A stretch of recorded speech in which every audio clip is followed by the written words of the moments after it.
এই দোয়াটা পড়ার দরকার আছে না নাই? সকালবেলা যদি পড়েন 3 বার, সারাদিন তারা আপনার জন্য মাগফিরাতের দোয়া করবে। আর ওই দিন ইন্তেকাল করলে আল্লাহ তাআলা শহীদ হিসেবে আপনাকে কিয়ামতের দিন দাঁড় করাবে। আবার সন্ধ্যাবেলায় যদি পড়েন, সারা রাতের জন্য 70,000 ফেরেশতা মাগফিরাতের দোয়া করবে। ওই রাতে মারা গেলে শাহাদাতের মৃত্যু নসিব হয়ে যাবে। সকাল সন্ধ্যার যে জিকির, এই জিকিরের অন্তর্ভুক্ত করে নেবেন এই ওয়াজিফাটা। ওয়াল্লাহুল্লাযী লা ইলাহা ইল্লাহু আলিমুল গায়বি ওয়াশ শাহাদাতি হুয়ার রাহমানুর রহিম।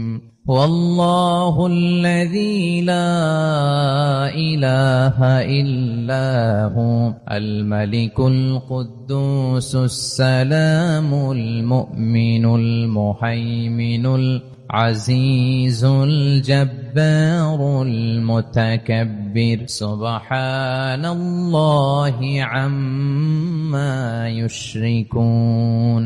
هو الله الخالق